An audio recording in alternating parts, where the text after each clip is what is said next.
Pada tahun 2018, setelah final Liga Champions, dunia sepak bola terasa berhenti sejenak ketika Ronaldo mengungkapkan sesuatu.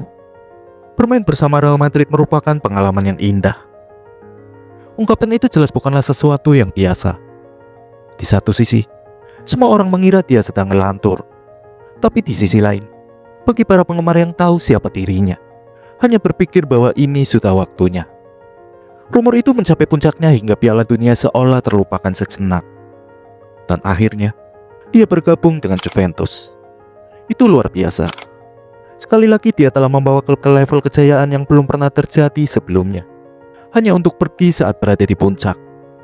Bagaimana mungkin seorang pria berusia 33 tahun begitu haus akan kesuksesan?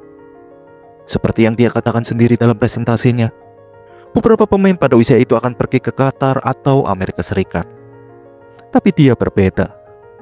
Dan begitu dimulai petualangan paling ambisius dalam karirnya untuk membawa Liga Champions ke Turin, sebuah kota yang telah 7 kali menyaksikan Juventus pulang dengan medali perak sebagai satu-satunya hasil dari kerja keras mereka. Dapat dikatakan bahwa tantangan itu bahkan tidak sebesar itu. Pada tahun 2015 dan 2017, Juventus berhasil mencapai final. Dan pada tahun 2018, hanya Ronaldo sendiri dengan tendangan salto yang tak terlupakan yang berhasil menghentikan mereka. Namun, pada kenyataannya, tim yang tampaknya solid itu menyimpan celah-celah yang pada akhirnya menyebabkan keruntuhan. Buffon pindah ke PSG tepat saat Ronaldo tiba, meninggalkan Szczęsny sebagai kiper utama. Barzagli dan Chiellini mengikuti jalur serupa. Yang pertama bermain di musim terakhirnya sebelum pensiun. Yang kedua melemah karena usia saat mendekati ulang tahun ke-35 dan mengalami 11 cedera dalam 3 tahun ke depan, termasuk absen dalam 32 pertandingan akibat robek ligamen cruciatum. Ditambah lagi, pemain yang telah mencapai puncak performa mereka dalam beberapa tahun terakhir dan kini mengalami penurunan telah menjadi masalah besar. Mulai dari Alexandro hingga Pjanic, Matuidi, dan bahkan Khedira. Dan akhirnya, ada kesenjangan yang selalu relevan antara harapan dan kenyataan. Dengan banyak pemain yang gagal mengikuti level Serie A, ada perasaan bahwa skuad Juve sangat kuat. Sementara pada kenyataannya dalam beberapa tahun terakhir mereka telah kehilangan begitu banyak pemain top sehingga sulit untuk mengikuti. Seperti Dani Alves, Patrice Evra, Marquisio, Paul Pogba, Andrea Pirlo, Arturo Vidal, Kingsley Coman, Higuain, Morata, Llorente, dan Carlos Tevez. Dan meskipun mereka seharusnya menggunakan kepergian para pemain ini untuk mendanai peningkatan signifikan dalam skuad, tidak banyak yang terjadi.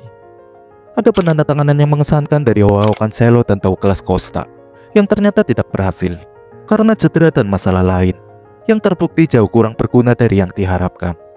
Ada juga kembalinya Bonucci yang seharusnya menjadi peringatan bagi kebiasaan buruk Juventus dalam mempertahankan pemain. Bernardeschi, Cuadrado, Matuidi, dan bahkan Dybala.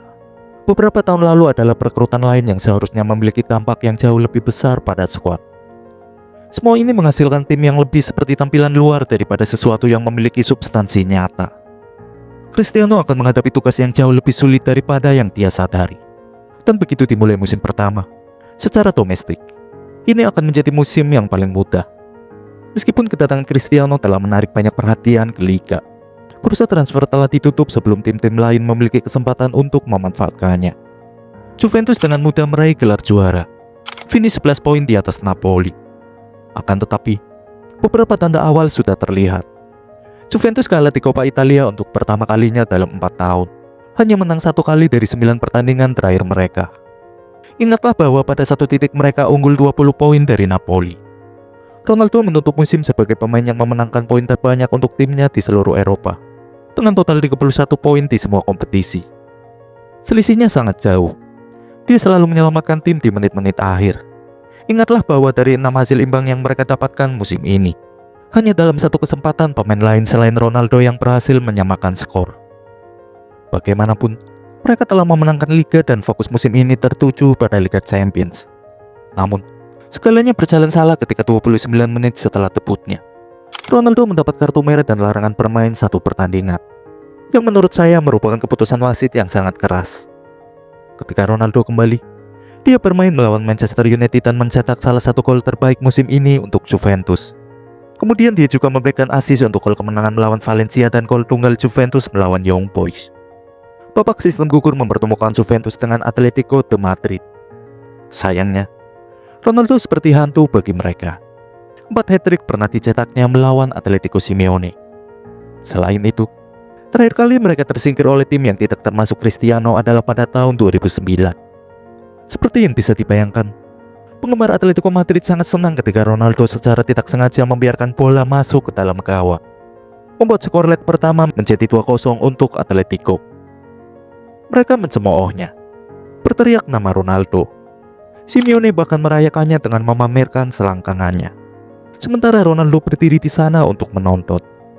Badai mulai berkecamuk saat Ronaldo mengangkat tangannya menunjuk angka 5, jumlah Liga Champions yang telah dimenangkannya. Saat Ronaldo keluar dari stadion, dia mengatakan kepada media, "Saya telah memenangkan 5 Liga Champions, Atletico 0. Mari kita lihat." Di luar, penggemar Atletico mengeceknya dengan berbagai cara. Itu adalah euforia. Raksasa telah tumbang. Selama beberapa hari berikutnya, berita-berita aneh mulai bermunculan di media. Ronaldo telah mengundang semua teman dan keluarganya untuk menonton leg kedua. Mengapa dia melakukannya? Salah satu temannya bercerita bahwa dia telah mengirim pesan yang memberitahu bahwa dia akan mencetak hat-trick. Tentu saja dia tidak percaya hal itu. Pesan teks lain muncul dan dia meyakinkan Evra bahwa Juventus akan lolos. Semua ini datang dari pria yang beberapa minggu sebelum kekalahan leg pertama telah mengatakan kepada media bahwa dia akan melakukan hal mustahil untuk membawa trofi Liga Champions ke Turin. Sebenarnya ada alasan untuk takut, tetapi Simeone tidak terganggu. Apakah itu permainan mental? Kita tidak akan pernah tahu. Tetapi yang tidak akan pernah kita lupakan adalah sebuah kutipan. "Saya akan berhenti dan menjual semangka di jalanan Madrid jika Juve melakukan comeback di leg kedua." Saat lagu kebangsaan dimainkan, Ronaldo terlihat fokus, seperti seorang prajurit. Pada menit ke-29, sundulan yang kuat membuat kiper menjadi oblak dan Juventus unggul. Saat babak kedua dimulai, sundulan lain memaksa Oblak untuk meregangkan tubuhnya sejauh mungkin untuk menangkapnya. Tetapi sepertinya bola sudah masuk. Ada momen ketegangan, tetapi kemudian dikonfirmasi. Ronaldo telah menyamakan kedudukan untuk Juventus. Tim itu dalam kegembiraan. 4 menit sebelum akhir pertandingan, lari luar biasa dari Bernardeschi berakhir dengan penalti. Dan Ronaldo yang selalu menentukan, kembali mencetak gol. Dan sebelum kembali ke ruang ganti untuk merayakan kemenangan, dia memastikan untuk meniru perayaan dorongan pinggul ala Simeone. Momen comeback telah selesai. Para penggemar Atletico menonton dengan tidak percaya, dan dunia mulai percaya bahwa mungkin Ronaldo benar-benar bisa melakukan hal yang mustahil. Pertandingan berikutnya adalah melawan Ajax, sekelompok talenta muda yang telah menunjukkan kepada Real Madrid apa yang mereka miliki, dan siap melakukan hal yang sama kepada Juventus.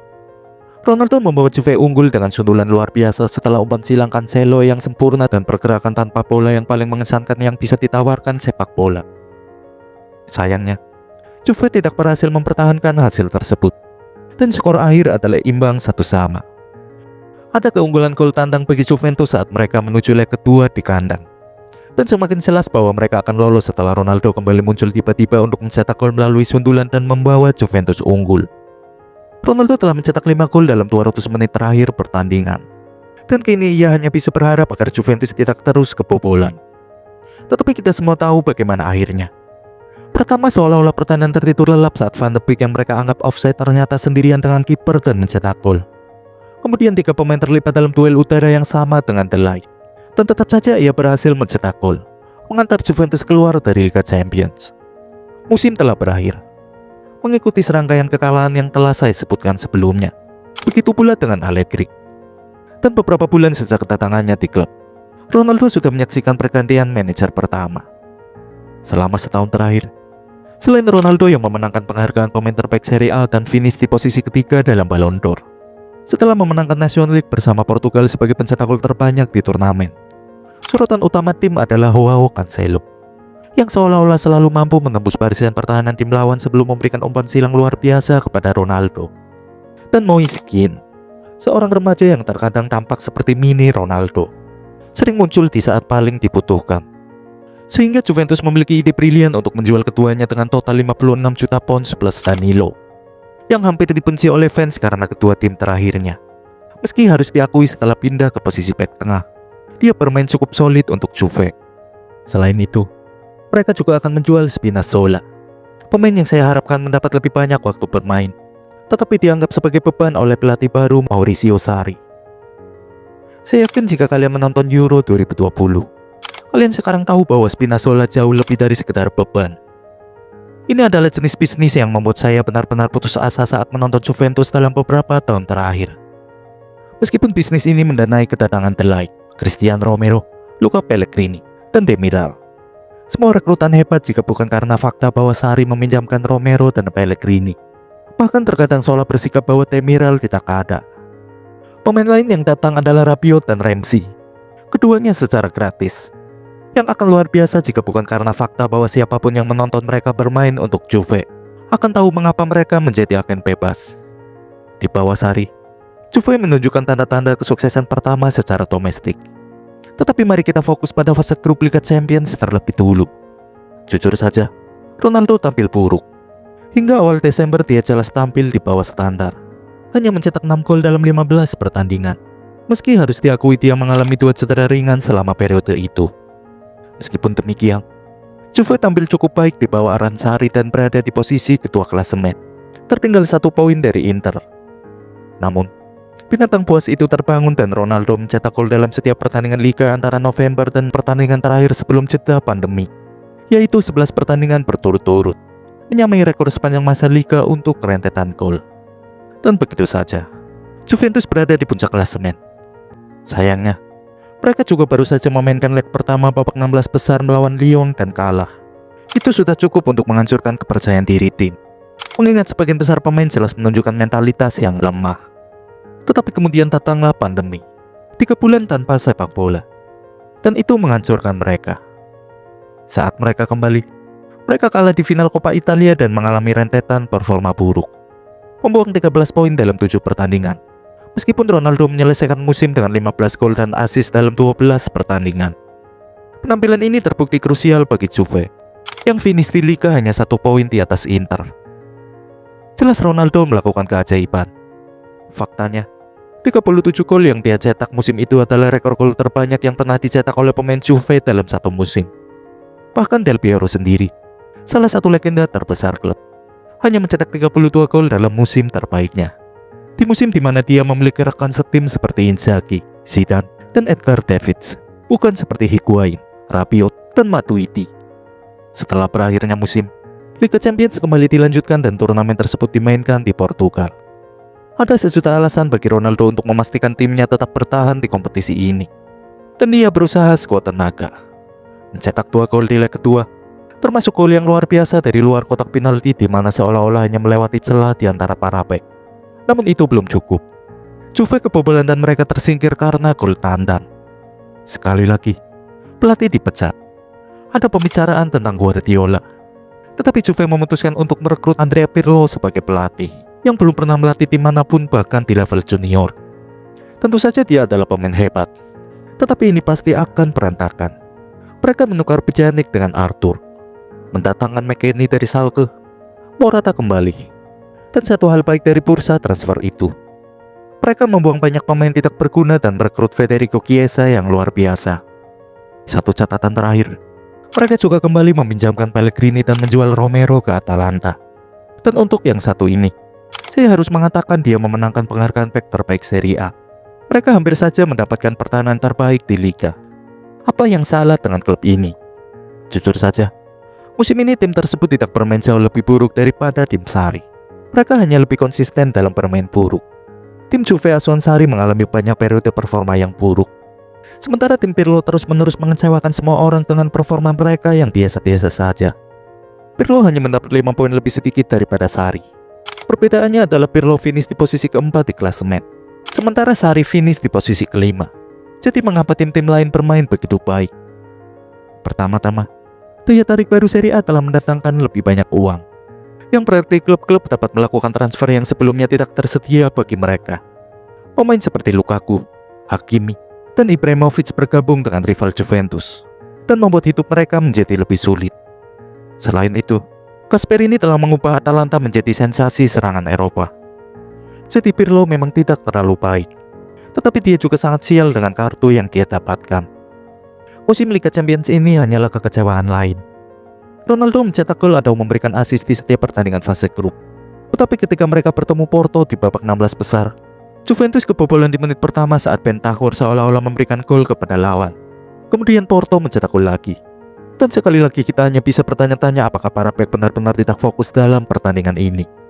Chiesa berhasil mencetak 1 gol balasan, yang kebetulan menjadi gol pertama di babak gugur Liga Champions yang tidak dicetak oleh Ronaldo sejak kedatangannya. Leg kedua sama buruknya.